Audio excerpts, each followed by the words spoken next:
할렐루야. 2025년 4월 4일 4월의 첫 번째 금요 기도회 말씀을 같이 나누도록 하겠습니다. 오늘 함께 나눌 말씀은 구약성경 사무엘 상 6장 7절에서 9절입니다.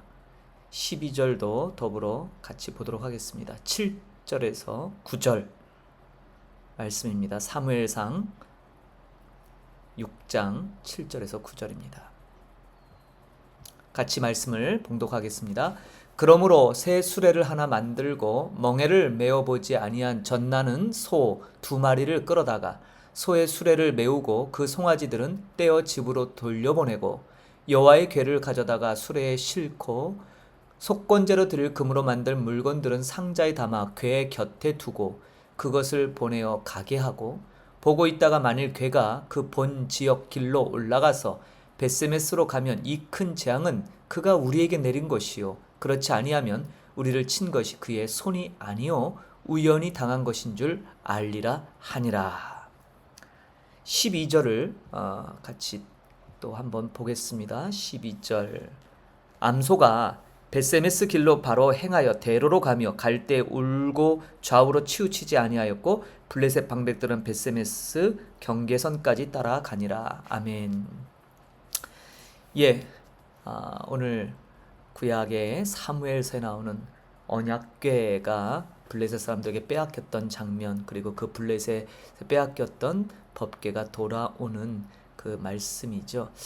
오늘 말씀 제목은요, 소처럼 벳세메스로 가는 소라는 제목이에요. 소처럼, 여기 소처럼 점점점 해놨죠. 소처럼. 여러분, 이 본문에 대해서 어떤 류의 설교를 많이 들으셨는지요? 제가 기억을 더듬어 보면 이 본문에 대해서 물론 뭐 복음적인 부분도 많이 설교를 들었지만 좀 주류적인 것은 이 소에 집중하는 그런 설교를 많이 들었던 것 같습니다. 소. 그래서 소가 뭐예요? 여기 보니까 멍에를 메어보지 않고 젖이 나는 소예요. 암소. 그래서 2마리를 새끼들을 따로 집에 이렇게 놓죠. 그러니까 본능에 따르면 이 젖이 난다, 그러니까 새끼를 돌봐야 될 암소들이 새끼에게 돌아가지 않겠는가? 그럼에도 불구하고 돌아가지 않고 똑바로 벳세메스로 가면 이것은 이스라엘의 신 여호와가 개입한 것이고, 만약 그렇지 않다면 이것은 우연히 일어난 일이다라고 하는 것이 블레셋 사람들의 평가 기준이에요. 자, 그렇다면 오늘 우리는 이 본문 말씀을 통해서 어떤 또 내용을 우리가 봐야 될 것인가? 소처럼이 아닌 하나님 중심의 성경 해석이 필요하죠. 오늘 이 금요 기도회인데 제가 갑자기 말씀 중심으로 하냐면, 우리가 신앙생활이 하나님이 정한 대로 하나님이 원하시는 방법으로 주님 앞에 드려져야 돼요. 그러나 종종 보면 우리가 원하는 방식, 우리가 추구하는 그 방향성의 신앙이 많이 맞춰질 때가 있다 이 말이에요. 한 예로 들자면, 예배에서 은혜 받았다 할 때 여러분, 은혜의 주체는 누굽니까? 하나님이 아니라 우리가 될 경우가 많잖아요. 내가 오늘 목사님 말씀이, 오늘 설교자의 말씀이 감동적이었어, 내 마음에 아주 딱 맞는 부합되는 말씀이었어, 이럴 때 우리 흔히 은혜 받았다 얘기하는데, 은혜의 주체는 하나님이시죠. 하나님이, 그러니까 우리의 감정 상태에 좌우되는 것이 은혜가 아니라 하나님께 집중하는 게 은혜가 돼야 되는데, 우리는 거꾸로 적용할 때가 많아요. 그래서 이런 부분에서 오늘 이 본문 자칫 우리가 인본주의적이고 또 굉장히 심리적인 그런 면의 설교에 치우칠 수 있는 그 부분을 한번 같이 보겠습니다. 소처럼이 아닌 하나님 중심의 성경에서, 성경 해석의 올바른 관점은 이 도덕적 해석의 한계와 구속자적 해석의 중요성을 분명하게 구분합니다. 하나하나 보겠습니다. 도덕적 해석의 한계. 본문의 주인공이 하나님이 아니라 소가 돼요. 소에 집중한단 말입니다. 그래서 하나님의 의도보다는 어떤 인간 결단에 강조하는 이런 인간 중심. 우리가 가장 오해하는 건 뭐예요? 여기 이 본문에 소처럼, 소도 이렇게 젖먹여야 될 새끼를 두고 하나님의 이 거룩한 일을 위해서 지금 쓰임받고 헌신하며 눈물을 흘리며 이렇게 가지 않느냐는 거예요. 이런 설교 혹시 들어보셨나요? 전 들어봤어요. 정말로. 예, 그렇게 말씀을 어, 전달받은 경우가 있지요. 그러나 오늘 본문은요, 뭐 소의 헌신 이런 거 없어요. 사실은 뭐예요?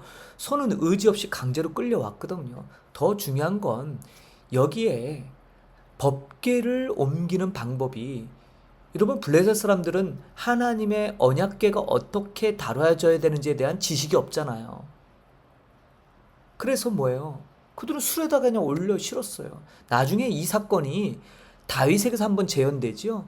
그래서 다윗이 이 오벳 에돔의 집에 있는 수레를, 이 법궤를, 언약궤를 다윗성으로 가져오려고 할 때 수레에 싣고 오잖아요. 그래서 웃사가 그 진동에 막 이게 막 뚜껑이 열릴 것 같으니까 다급해서 그걸 손을 댔다가 죽음을 당하는 참 황망한 사건이 일어나잖아요. 예. 법궤는 언약궤라고 하죠. 이 언약궤는 레위 지파 사람들이, 예, 어깨 메고, 무겁지만 어깨 메고 이동하게 돼 있어요. 그러니까 여기 보면 예, 율법에 어긋난 상황이에요. 근데 그런 거에는 아무런 관점도 없이 그저 소가 얼마나 헌신했는가, 얼마나 막 이렇게 소가 울면서 새끼에게 돌아가지 않고 울면서 좌우에 치우치지 않고 목적지 향해 갔다는 거예요. 그러니까 우리도 이 소처럼 그렇게 하나님 앞에 한번 헌신한 우리의 이 길을 힘들지만 감당하자, 뭐 이런 류의 설교죠. 그러나 여러분, 이것은 본문의 의도와는 전혀 상관없는 그런 도덕적 해석이고, 이것은 결코 우리에게 영적 교훈이나 내지는 우리에게 어떠한 변화도 줄 수 없는 내용입니다.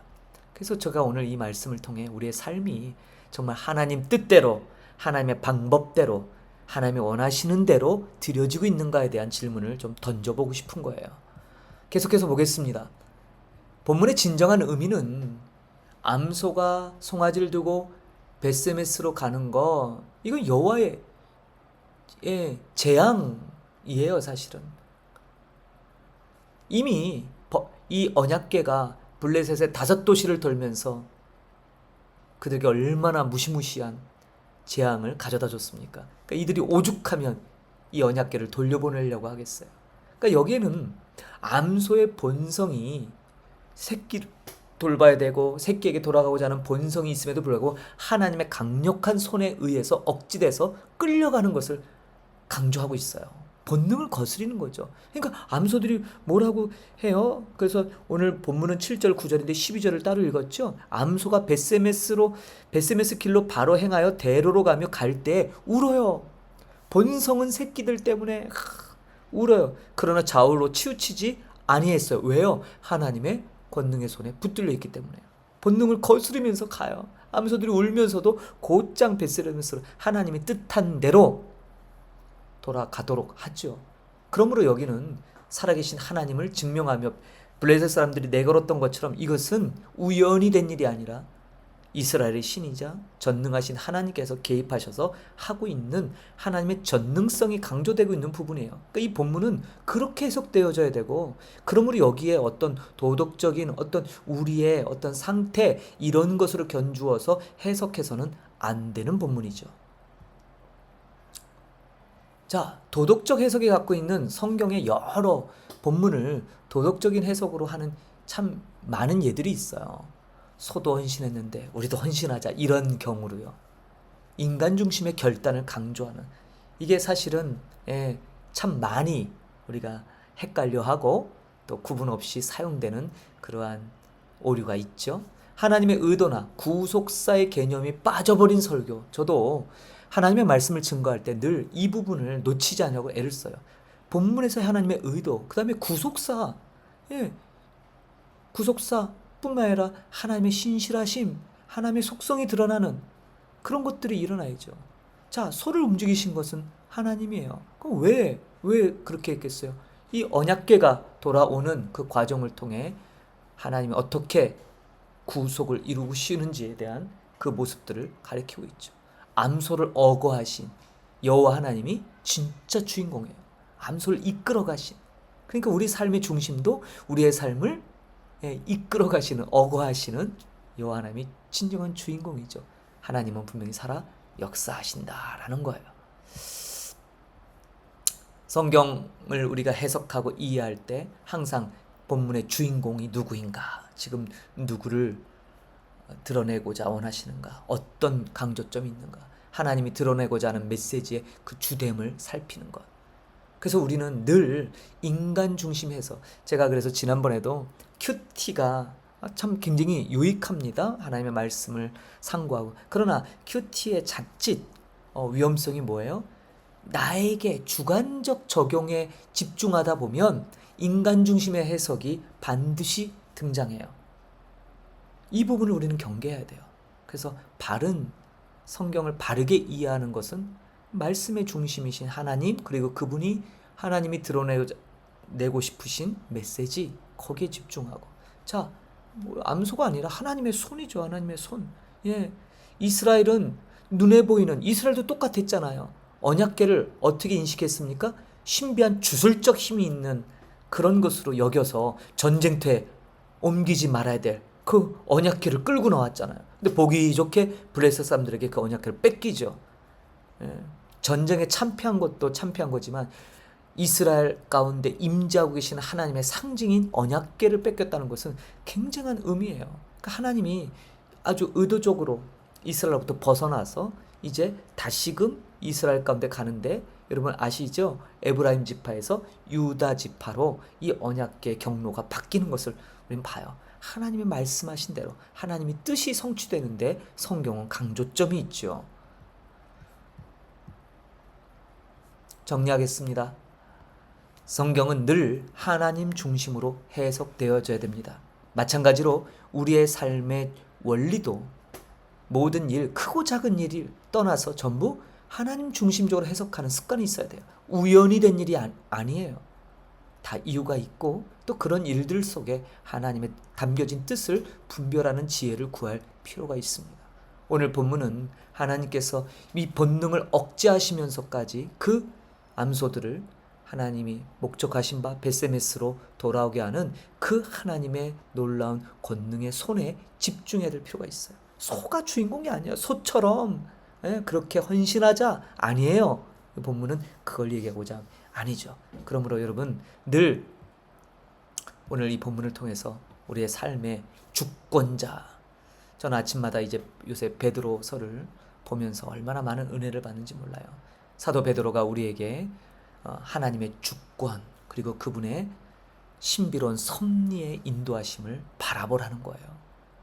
그래서 그 바라봄으로 이 세상에서 낯선 자로서 살아가는 그런 지혜를 우리들이 회복해야 된다라고 말씀합니다.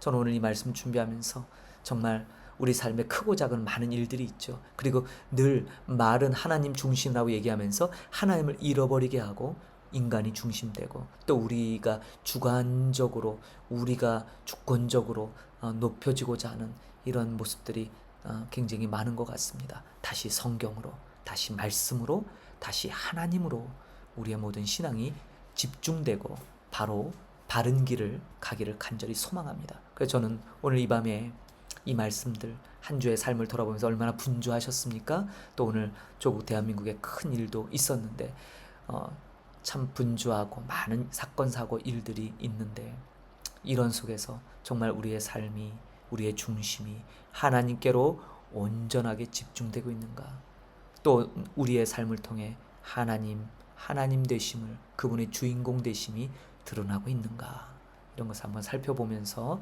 다시 우리의 신앙을 점검하고 바른 길, 옳은 길, 그러한 올바른 신앙의 모습이 회복되기를 주님의 이름으로 간절히 소망합니다. 제가 기도하고 기도 후에 여러분 귀한 말씀을 가지며 도덕적이고 인본주의적인 그런 것에 아직 길들여 있는 우리의 신앙이 성경적으로 다시 말씀 중심으로 회복되기 위하여 간구하는 그런 저와 여러분이 되기를 소망합니다. 기도하겠습니다. 하나님 감사합니다. 오늘 사무엘상 6장에 있는 언약궤가, 빼앗겼던 언약궤가 이스라엘로 돌아오는 그 중요한 시점에서 하나님께서 그 본능을 억제하고 암소들을 통하여 하나님이 행하시는 일을 블레셋 사람들, 믿지 않는 이방인들에게 만천하에 공개하며 드러내셨던 이 놀라운 사건을 주목해 봅니다. 늘 우리는 하나님 중심, 하나님께서 행하신 놀라운 일들로 인해 그렇게 하나님의 영광을 돌려야 됨에도 불구하고 그저 우연이다, 대수롭지 않게 하나님이 매 순간순간 섭리적인 신비로운 인도하심으로 우리를 이끌면서도 우리는 그것에 대해서 별로 감흥이 없고 때로 우리 중심으로 해석해버리는 오류를 범할 때가 너무나 많습니다. 다시 한번 하나님 말씀을 통하여 하나님이 기뻐하시고 온전하게 여기시는 뜻이 무엇인지를 분별할 수 있도록 우리의 흐트러진 마음이 다시 성경으로, 말씀으로, 하나님 중심으로 회복되는 귀한 은혜가 있기를 소망합니다. 우리 목양의 모든 권속들이 오늘 이 말씀들을 기억하며 다시금 우리의 삶의 중심, 가장 우선순위가 바로잡히게 하여 주시고 아무리 삶이 분주하고 이 세상이 요동치며 크고 작은 일들이 엄습하여 우리를 두렵게 할지라도 능력의 주님 바라보며 이 모든 길들, 이 십자가의 길을 잘 감당하며 나갈 수 있도록 은총을 베풀어 주옵소서. 하나님, 오늘도 귀한 기도 제목들 들고 주님 앞에 간구할 때 하나님 그 기도 제목 하나님 들으시고 응답하여 주옵소서. 하나님의 선하신 뜻대로 그 일들을 속히 이루어 주시되 하나님 우리 뜻대로 하지 마시고 오직 하나님이 계획하신 그 뜻이 우리의 비전, 우리의 꿈을 통해 성취되는 놀라움을 허락하여 주옵소서. 감사드리며 예수님의 이름으로 기도합니다. 아멘. 예. 귀한 말씀을 붙들고 오늘도 기도의 자리에 여러분 있는 처소에서 하나님 앞에 간절함으로 나가는 귀한 시간이 되기를 축복합니다. 다음 주에 다시 만나도록 하겠습니다. 감사합니다.